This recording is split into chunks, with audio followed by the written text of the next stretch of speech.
The days are cold and rainy now, which means it's time for a wood stove fire. I keep it running all day long, fueling it with oak limbs from a neighbor's yard. Limb wood burns hotter than trunk wood, and its heat is perfect for warming up after garden tasks outdoors.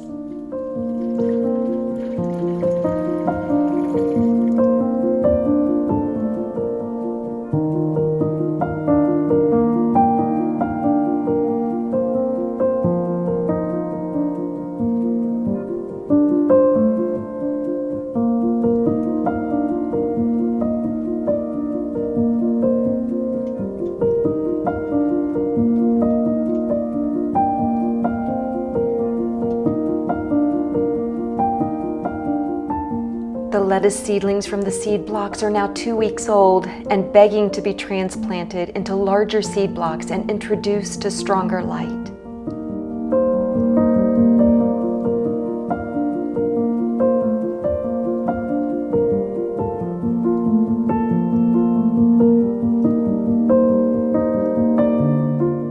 Emerging from the damp winter earth, the unique shapes of Stinkhorn mushrooms show themselves as the flowering heads of a vast underground network of critical fungal strands.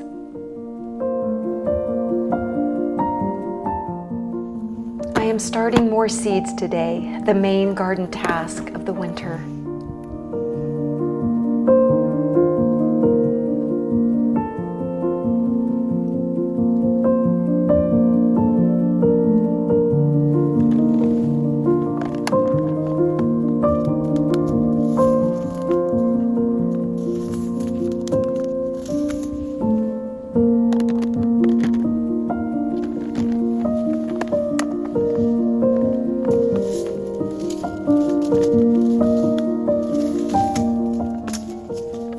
I prefer my low-tech, high-results method of recycling clear plastic containers as mini greenhouses.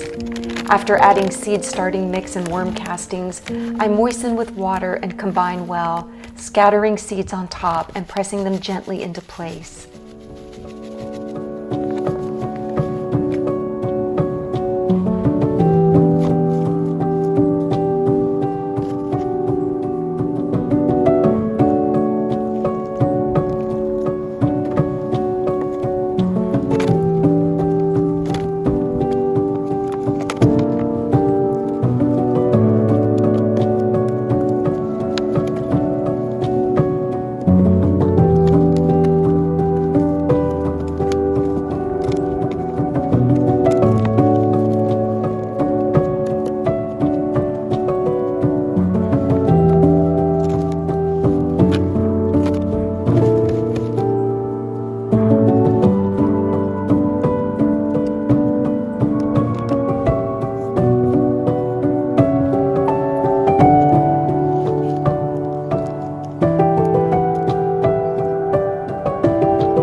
These greenhouses can be left in a sunny location outdoors 24/7 and make the most of passive solar heating.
next task today is to clear the passionflower vine near the raised bed that will become my next seed-starting greenhouse.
I will be covering this bed with clear sheeting plastic and so create the simple support structure by using rebar and PVC pipe.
Plastic can be held down by any variety of materials. I choose what I have at hand, some extra lumber.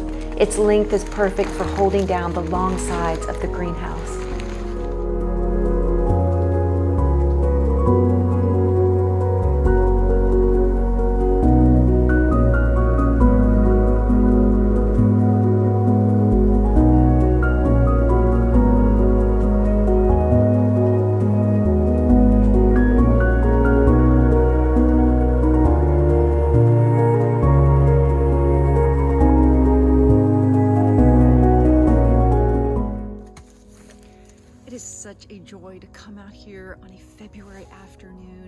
We've had very cold temps in the evenings, and yet this bed that I have designated for starting some cool weather crop seeds, it's doing great. When I pulled back the plastic just now, the thermometer read almost 90 degrees.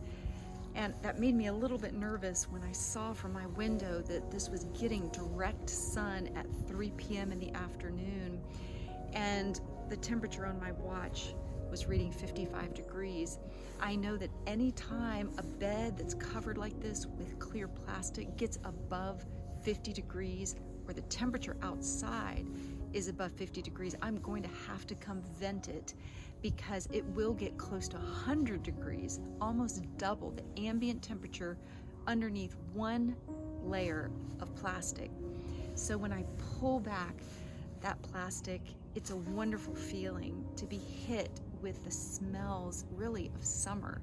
The soil is moist and there's humidity in there, and it just kind of emanates out and reminds me of what's coming. It's the smell of growth, because the seeds love this environment. It also is better for the seedlings, because as they come up, they're going to be able to grow in place.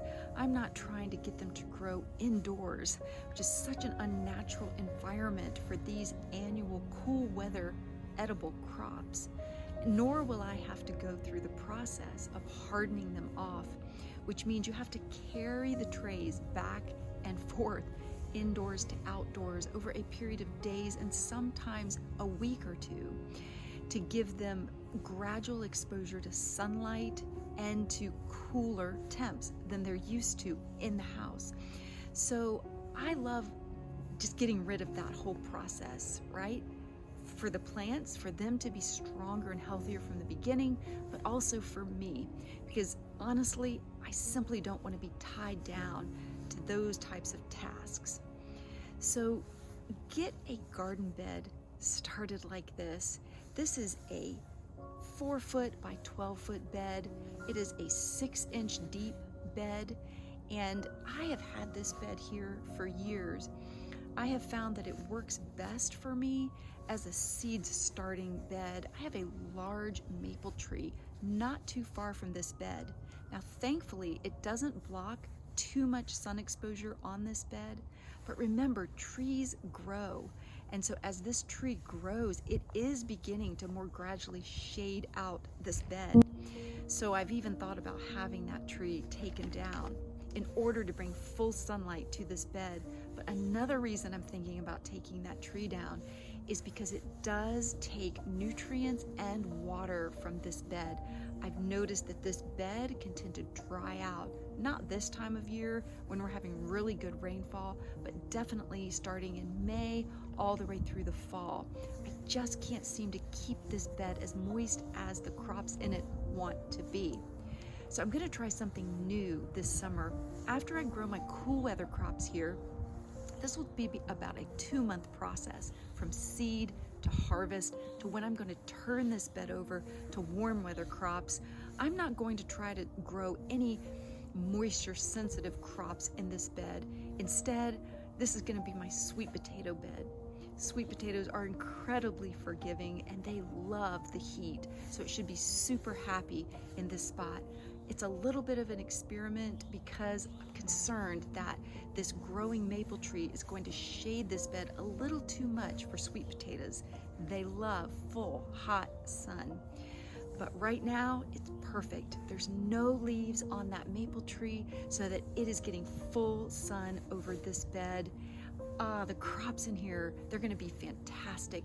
In about 30 days from when I seeded them, I have mustard, I have bok choy growing in here, a purple baby bok choy, my all-time favorite.